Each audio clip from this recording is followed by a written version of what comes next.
Facing some criticism today, but this time it's not for what he said, but apparently what he didn't say. At an event in Queens last Saturday, Weiner was heard on an audio recording asking a woman if she's a registered Democrat. She replied yes, adding that she wouldn't vote for what's her name, referring to Christine Quinn, and then uses a homophobic slur, ostensibly referring to Christine Quinn.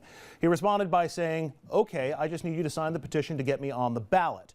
Weiner then reportedly noticed the reaction, and a credulous one, of a reporter, and added, "You really shouldn't talk about people that way." But listen to the recording and decide for yourself. Hi, how are you? Very nice to see you. You registered Democrat? I am, and I'm not voting for, what's the name? Okay, I just need you to sign the petition and get me on the ballot. And I don't really, you shouldn't talk that way about people. That's okay, it's not your fault. Hey, glad to have you back in the game. Thank you, sir, appreciate it. By the way, when you're getting advice on decorum from Anthony Weiner, when he was asked about the exchange at a campaign event on Thursday, Weiner said, "Well, let me make it clear that when I heard the person make that remark," by the way, it was in a scrum of literally dozens of people around me on a street corner, "when I heard the woman make that remark, I immediately admonished her not to say anything further. I have no memory of saying anything beyond that to the woman." His campaign offered an official response as well, which referenced his past support for same-sex marriage. Is this a thing for Anthony Weiner? Is this a problem at all, or is it? Oh, guys, wait a minute here. It's Friday. You know, I don't know when this happened, and I know, being in the business, that sometimes we have slow news days, and I know that sometimes we'll push something that's not really newsworthy, and you know, just because we got to fill time and there's nothing else to talk about. But what did Weiner do that was wrong? It was an elderly woman. He immediately, I just heard the tape here. You know, he immediately said, first of all, I'm sure Mr. Weiner doesn't approve use of that type of language, just like anybody at this table.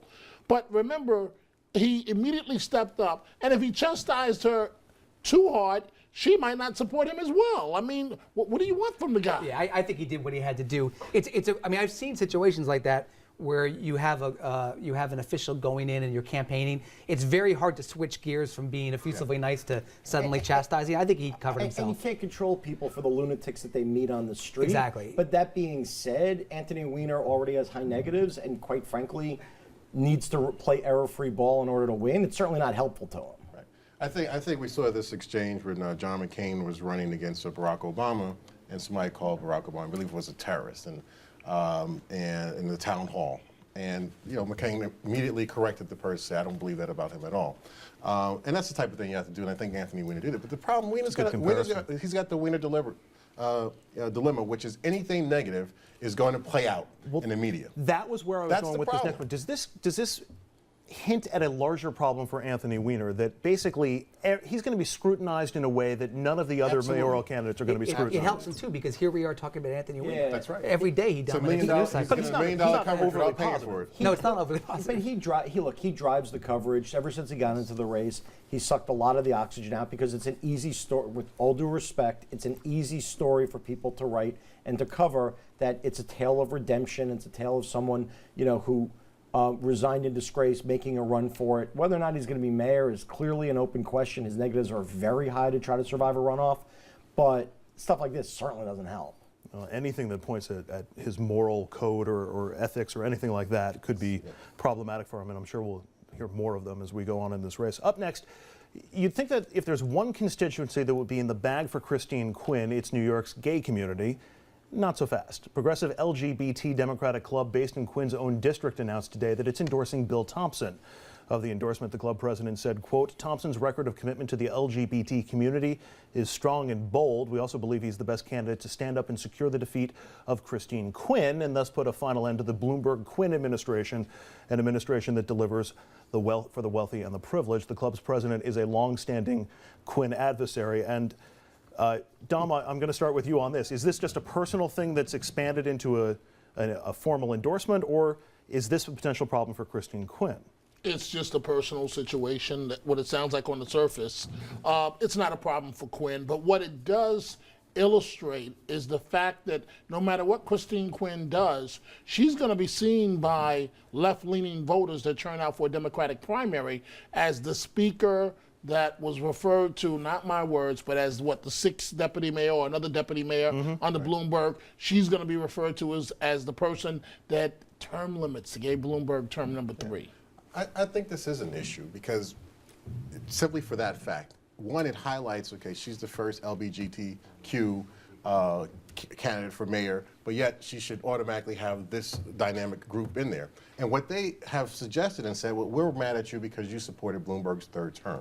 And I think it goes to Dominic's point that that's going to be the highlight when you're looking at other voters and this primary saying, well, we don't really know where you stand. We don't really know about your leadership. I mean, she didn't get the teachers union endorsement. So there's holes in, you know, her being the front runner candidate. That I think she's very vulnerable for these particular issues. I'm glad you brought up the teachers union endorsement or the UFT endorsement this week, because that also went to Bill Thompson this week. It seems like he's very good at sort of the backroom organizational deals and things like that. Is that, I mean, you guys have had more contact with him. Is that your sense of him, that he's very good at those? You know what's so ironic about this? What is so ironic? 4 years ago, Bill Thompson, with all due respect to Mr. Thompson, was seen as the guy that was just literally the punching bag for Bloomberg, that couldn't do anything right. And now 4 years later, and 4 percentage points, he's being referred to as the guy that's quietly getting it done. Don't sleep on Bill Thompson. He has the cushion of the African-American vote that will cut 90% his way. And that's a crucial voting block and a runoff. That's not to say he's going to win, because I'm not willing to write off Weiner. I agree with you, his negatives are high, but Weiner, Quinn, Thompson.